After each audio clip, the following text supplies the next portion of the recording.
나눠드린 유익을 보시며 함께 말씀 나눕니다. 오늘 말씀 제목 한 가지를 갈망한 바디메오의 믿음. 자, 이 바디메오는 무엇을 갈망했을까요? 근데 오늘 제목처럼 한 가지를 갈망한, 한 가지가 중요합니다. 두세 가지 잘할 필요가 없어요. 한 가지만 잘하면 되죠. 예수님께서 마리아와 마르다가 사는 집에 가셨습니다. 그때 마르다는 두세 가지 일로 너무 바빴어요. 그러나 마리아는 한 가지 일만에만 집중하고 있었던 것이죠. 그 한 가지가 뭡니까? 바로 예수님의 발 아래서 예수님의 말씀을 듣는 것이라는 거예요. 종은 재주가 많은 것보다 주인의 말을 잘 듣고 충성하는 것이 중요합니다. 우리가 그리스도의 종이라면, 우리가 하나님의 종이라면 여러 가지 것들을 많이 하는 것도 중요하겠지만 그것보다는 한 가지 일, 곧 하나님의 말씀 듣는 것에 집중하고 그 한 가지를 갈망하는 저와 여러분들이 되시기를 바랍니다. 오늘 이 본문의 배경, 어떤 배경입니까? 46절 같이 읽어보겠습니다. 시작. 그들이 여리고에 이르렀더니 예수께서 제자들과 허다한 무리와 함께 여리고에서 나가실 때에 디메오의 아들인 맨인 거지 바디메오가 길가에 앉았더라. 자, 어디로 가고 있습니까 지금? 여리고에, 첫 번째 보시면 여리고에 이르렀더니, 어디로 가는 중에 지금 여리고에 지금 잠시 머물고 있는 거예요. 성경 앞에를 보면 예루살렘으로 가고 있는 거예요. 예수님께서 왜 예루살렘으로 가셨죠? 죽으러 가신 겁니다. 죽으러, 십자가를 지시기 위해서, 고난의 잔을 마시기 위해서 예루살렘으로 가는 중에 지금 여리고에 이르고 있다는 거예요. 여리고에서 있었던 이야기입니다. 여러분, 이 여리고라는 곳은 어떤 지역입니까? 요단강 서쪽 8km 떨어진 지점이고 예루살렘으로부터 동북쪽 23km 정도 떨어진 지점이에요. 여리고는 달의 성읍, 종려나무의 성읍이라고도 합니다. 왜냐하면 이 여리고는 종려나무가 많았다고 합니다. 여러분 여리고라고 하면 뭐가 딱 생각납니까? 여리고성이 무너졌던 때, 누구 때에? 여호수아 때 여리고성이 무너진 일을 기억하죠. 이 여리고 지역은 또 12지파 중에 베냐민 지파가 분배받았던 땅이에요. 신약에 보면 이 여리고에서 오늘 본문에 등장하는 맨인 바디메오를 만났고, 또 여리고에서 누굴 만났습니까? 삭개오를 만났죠. 그것이 바로 여리고라는 거예요. 자, 본문의 배경 두 번째 보시면 누구와 허다한 무리가 함께, 예수님께서 누구와 허다한 무리와 함께 하셨습니까? 제자들과 함께 하셨어요. 여러분, 성경에 보면 항상 예수님 주변에 누가 있었어요? 제자들이 있었고, 또 한편에 누가 있었습니까? 무리들이 있었던 겁니다. 무리와 제자들. 여러분, 우리들은 어떤 사람이 되어야 될까요? 무리들은요, 자기가 필요한 것을 쫓아서 예수님을 따라가는 겁니다. 그러다가 자기의 뭔가 필요한 것이 충족되면 어떻게 합니까? 떠나는 거예요. 근데 제자들은 끝까지 예수님을 따라가는 사람들이죠. 그래서 여러분, 우리는 무리와 같은 사람이 아니라 제자가 돼야 돼요. 예수님을 따라가는 사람, 예수님을 닮아가는 사람이 되어야 한다는 겁니다.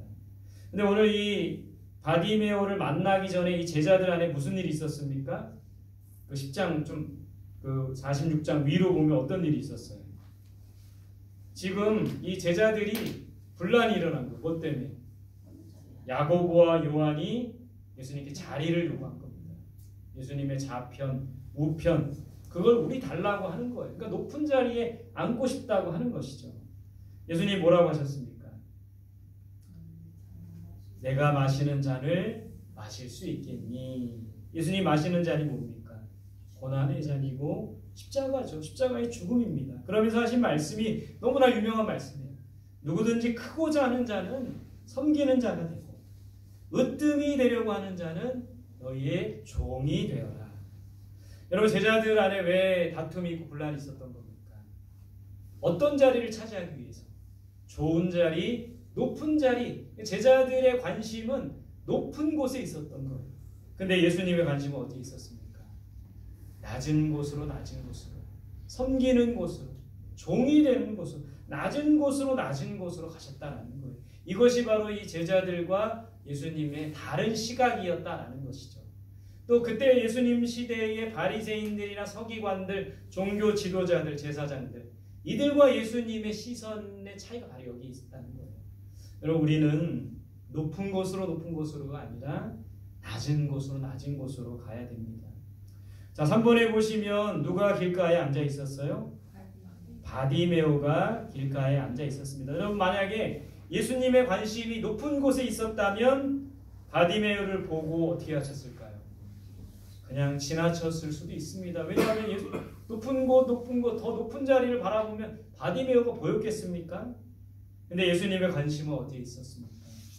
낮은 곳에 있었기 때문에 바디메오를 보고 그냥 지나치지 않으셨다라는 거예요. 우리의 시선과 관심은 어디에 있어야 합니까? 낮은 곳에 있어야 되죠. 가난한 자에게 있어야 됩니다.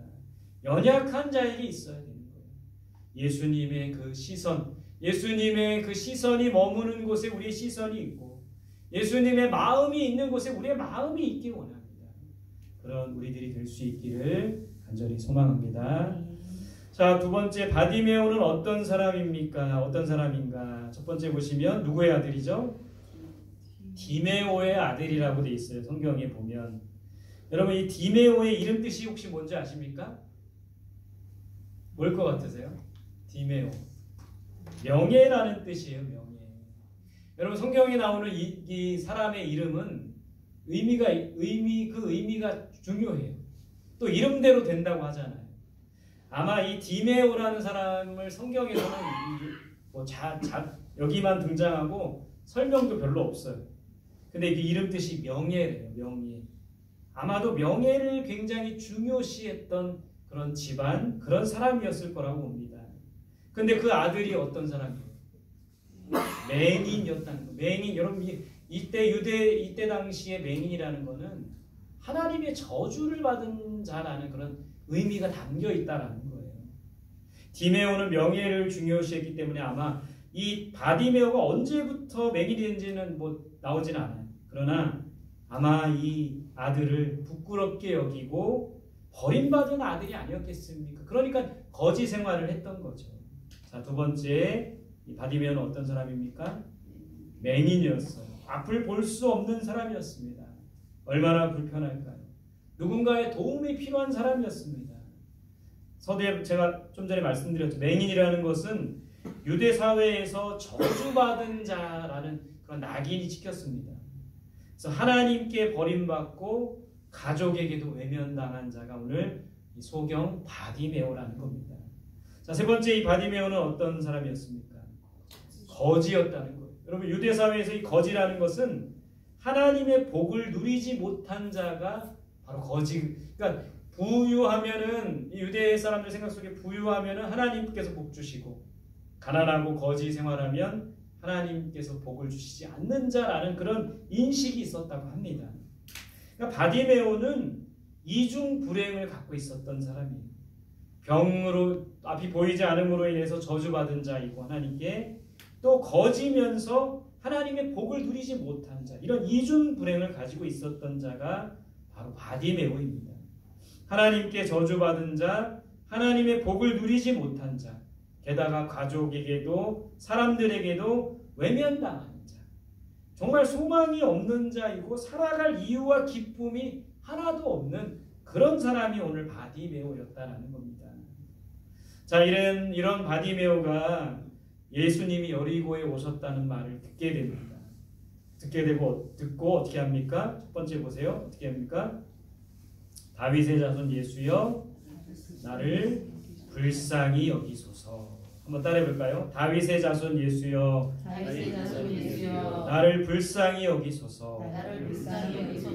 여러분 이 바디메오의 이 간청, 요청, 이 기도는 굉장히 유명한 기도예요. 나중에 이제 수도사들이 이 바디메오의 이 기도를 따가지고 예수의 기도라는 그런 기도의 명칭이 수도사들이 훈련했던 기도의 방법이에요. 다윗의 자손 예수여 나를 불쌍히 여기소서. 그러니까 이 수도사들이 이 기도를 하게 되면 기도의 자리에 나가서 이 기도를 하게 되면 하나님의 은혜가 임하고 임재가 임하고 하나님께서 크신 은혜, 그래서 이 많은 수도사들이 예수의 기도 훈련을, 예수의 기도로 기도 훈련을 했다고 합니다. 여러분, 우리도 이렇게 기도할 수 있어야 돼요. 하나님, 나를 불쌍히 여기소서. 나에게 긍휼을 베풀어 주셔서. 오늘 우리가 예배의 자리에 나왔지만 이런 마음으로 나아가야 합니다. 하나님, 나를 불쌍히 여기소서. 나에게 긍휼을 베푸소서. 우리가 주일에 사순절의 의미에 대해서 함께 나누고 있잖아요. 첫 번째 시간에 회개에 대해서 나눴죠, 그죠? 그리고 지난주에 절제에 대해서 나눴는데 어떻습니까? 잘 회개하고 계세요? 잘 절제하고 계십니까? 아마 실패하고 계실 거예요, 그죠? 잘 죄 때문에 넘어지고 잘 절제하지 못한 우리들의 모습을 보게 되는 겁니다. 그렇기 때문에 우리는 항상 하나님 앞에 이렇게 나아가야 돼요. 나를 불쌍히 여기소서. 저도 오늘 이제 본주하게 와가지고 설교 준비하기 전에 안에 들어가서 기도하는데 이런 기도를 하게 되나요? 하나님, 저를 불쌍히 여기소서. 긍휼을 베풀어 주세요. 이런 기도를 하게 되더라고요. 여러분, 그렇게 기도하는 자에게 하나님은 은혜를 주신다는 겁니다. 날마다 나를 불쌍히 여기소서, 긍휼을 베풀어 주셔서 이렇게 간구할 수 있기를 바랍니다. 오늘 이 바디메오가 말했던 다윗의 자손 예수여, 이 고백은 신앙의 믿음의 고백이라는 거예요. 예수 그리스도를 다윗의 자손으로, 왕의 자손으로 여기고 고백하고 있다라는 것이죠. 다음 장 보세요. 두 번째, 이 바디메오가 어떻게 합니까? 예수님이 왔다는 소식을 듣고, 예수님이 그 현장에 왔다는 소식을 듣고, 두 번째, 무엇을 내버리고 예수님을 나아갑니까? 겉옷을. 50절에 보면 맹인이 겉옷을 내버리고 뛰어 일어나 예수께 나오거늘. 겉옷을 내버렸대요. 여러분, 이 겉옷이 어떤 의미가 있는 걸까요? 여러분, 이스라엘 백성들에게 이 겉옷은 단지 이게 추워서 입는 옷, 우리가 이제 걸치는 이 옷의 의미만이 아니에요. 이스라엘 백성들에게 이 겉옷은 특별히 이렇게 바디메오와 같이 또 여러 가지 좀 가난한 사람들에게 이 겉옷은 이불이기도 하고 침낭이기도 하고 돗자리이기도 한 거예요. 추울 때는 이 겉옷을 덮고 잡니다. 바닥이 차가울 때는 바닥에 깔고 자요. 또 침낭이 될 때도 있고. 그러니까 겉옷은 단지 옷이 아니라 이들의 이불이고 침낭이고 돗자리고 그런 거예요. 특히 이 거지 바디메오에게 있어서 겉옷은 자기가 가진 전부라는 겁니다. 전부를 내버리고 지금 예수님께 나아가고 있어요. 왜 그런 것이죠? 그만큼 절박하고 간절했기 때문이라는 겁니다. 여러분, 우리가 절박하고 간절할 때 주님을 만나게 된다는 거예요. 잠언 8장 17절에 뭐라고 말씀하고 있습니까? 나를 사랑하는 자들이 나의 사랑을 입으며 나를 간절히 찾는 자가 나를 만날 것입니다. 절박하고 간절할 때 주님을 만날 수 있는 겁니다. 간절히 주님을 찾을 때 주님을 만날 수가 있게 되는 거예요. 오늘 예배 가운데 우리에게도 간절하고 절박한 마음이 있기를 소망합니다. 그로 인해서 주님을 만나는 오늘 이 예배의 시간이 될 수 있기를 간절히 소망합니다. 자, 세 번째, 이 바디메오가 어떻게 합니까? 보게 되고 누구를 길에서 따랐습니까? 예수님을 길에서 따랐다. 길에서 따랐다, 이거 어떤 의미가 있어요? 제자가 되겠다는 거죠. 예수님을 따라가겠다는 거죠. 세상 헛된 것을 쫓지 않겠다는 거죠. 예수님만 따르겠다는 거죠. 보게 되었어요. 이건 은혜를 입은 것이죠. 은혜를 입고 나서 이 바디메오의 행동이 뭡니까? 예수님을 따라가는 거예요. 여러분, 우리들은 어떻습니까? 우리 은혜 입고 나면 어떻습니까? 예수님 온전히 따라가나요? 은혜만 받길 원하잖아요. 주일날 예배 가운데 은혜를 주시면 은혜만 받고 누리고 세상에 나아가서는 그 은혜를 잊어버릴 때가 많습니다. 오늘 은혜 받은 자들은 예수님을 따라가야 되는 거예요. 제자가 되어야 되는 겁니다. 오직 예수 그리스도를 따라가야 돼요. 보게 되고 예수님을 따랐던 바디메오를 보면서 우리가 하나님의 은혜를 입은 자라면 이제는 예수님을 따라가는 삶을 살아가야 된다는 거예요. 오늘도 우리가 예배 가운데 은혜 주시면 은혜를 받아서 누릴 뿐만 아니라 예수 그리스도를 온전히 따라가는 제자가 되어야 된다는 겁니다. 그런 우리들이 될 수 있기를 간절히 소망합니다. 자, 예수님께서 이 바디메오를 보셨습니다. 바디메오를 만나셨어요. 바디메오에게 무엇을 하셨습니까? 첫 번째, 바디메오를 부르셨다. 우리 49절 같이 볼게요. 시작.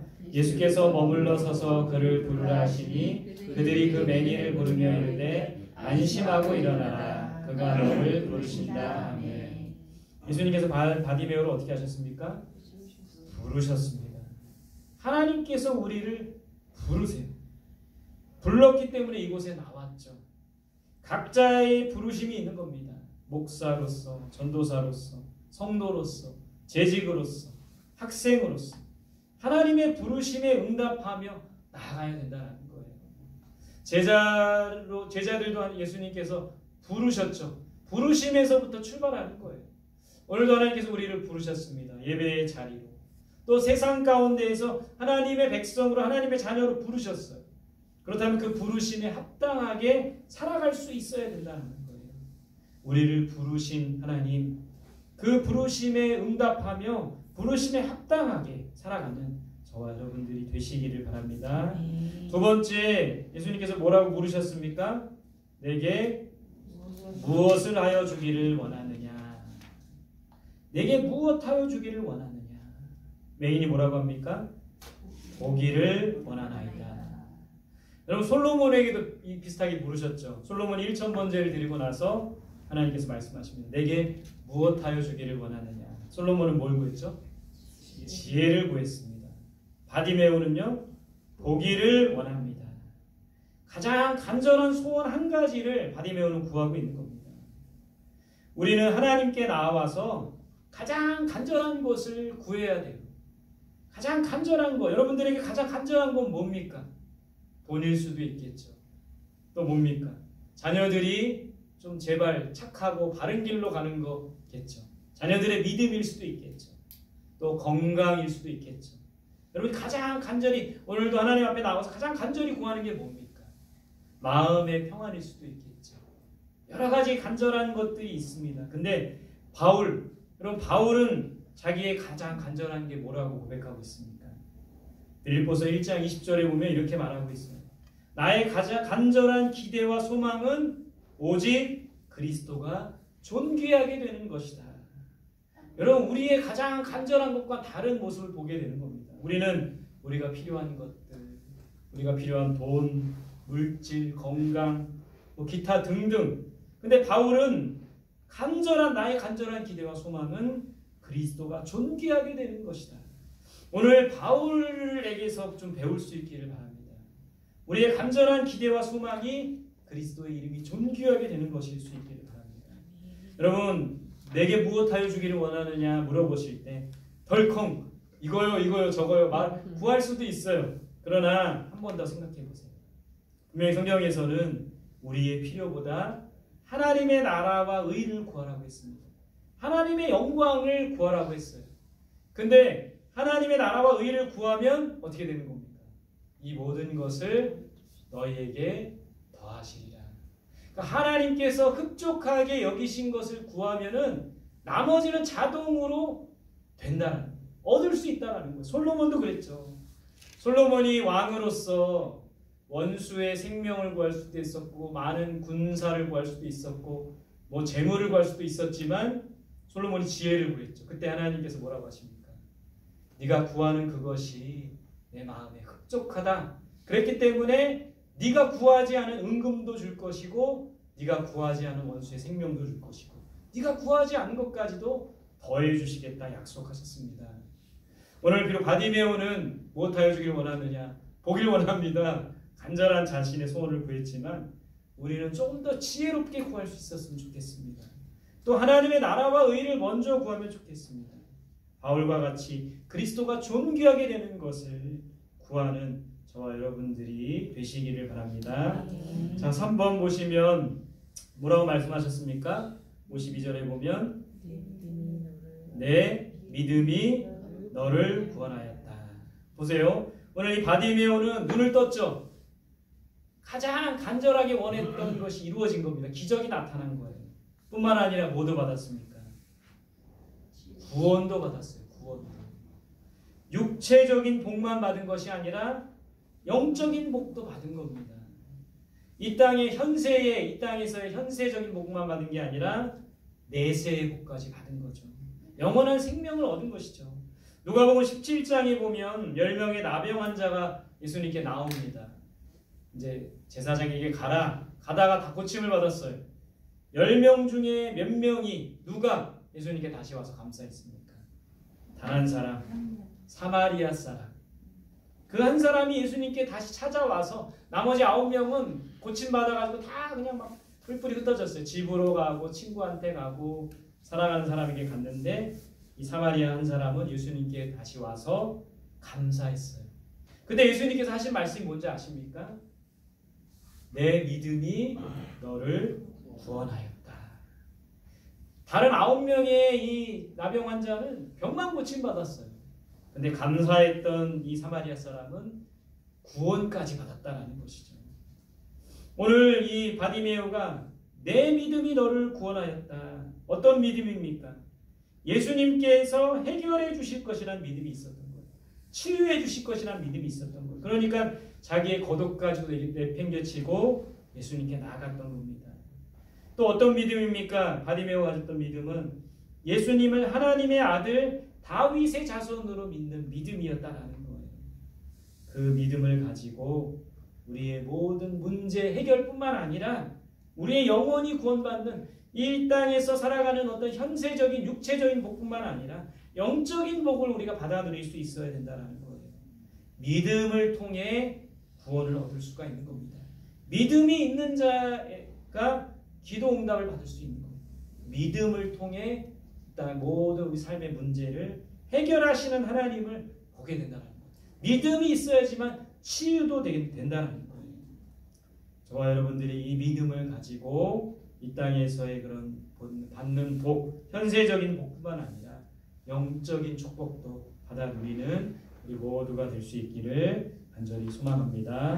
함께 기도하겠습니다. 오늘 주신 말씀 붙들고 기도합니다.